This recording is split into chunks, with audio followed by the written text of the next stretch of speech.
Здраво на сите, јас сум Жарко Батик, вие се доаѓате на каналот Машки свет во делот за подобро здравје. Денес ќе разговараме за тоа дали е кросфит за сите и кој се може да вежба кросфит. Суштината на кросфит уствари е да секојдневно бидете физички активни.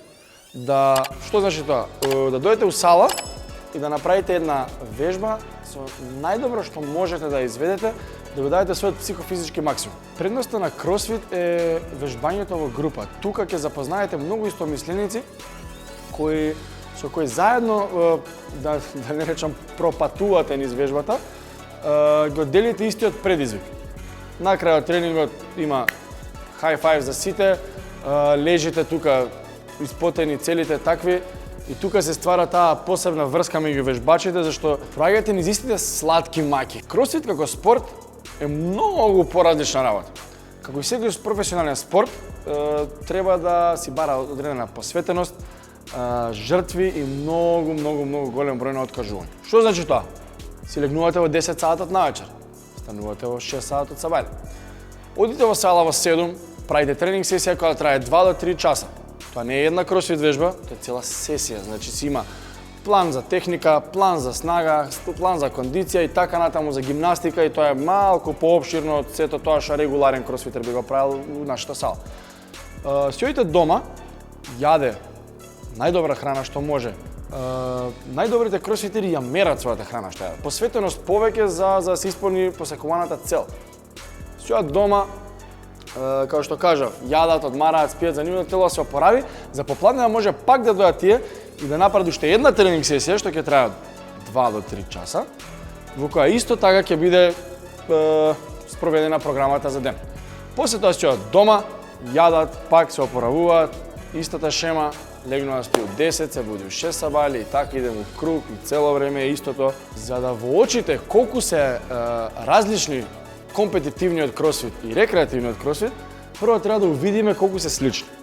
Имаме да речеме едно движење, мртво подигнување, дедлифт. Сите сте запознаени со ова движење, да дигнеме нешто од земја. Имаме 3 типа на кросфитери што го извршуваат ова движење. Сите имаат потреба од ова движење, но сите имаат различна цел.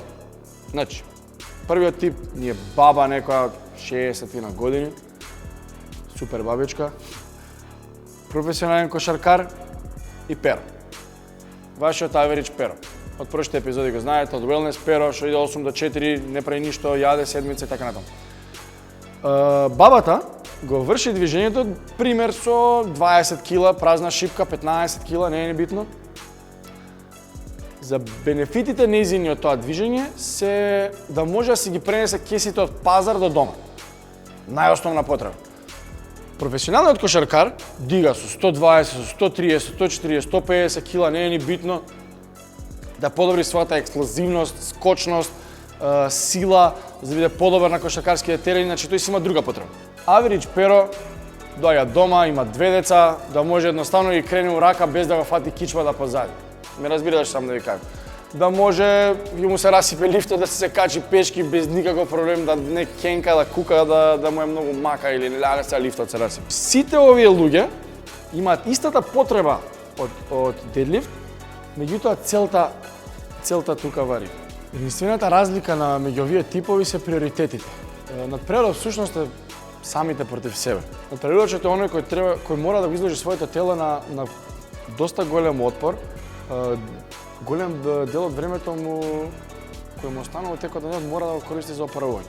Рекреативецот ги прави вежбите еднаш на ден како подобрување на своето психофизичко здравје и своето секојдневие и предизвиците што ги носи секојдневието. Кросфитот е одличен токму поради тоа што е прилагодлив за сите, интересен е, различен е секој ден и буквално може секој да го вежба без разлика на пол, физичка подготвеност и години. Кросфитот е буквално за сите, од 7 до 77. Затоа од кросфит подобро здравје.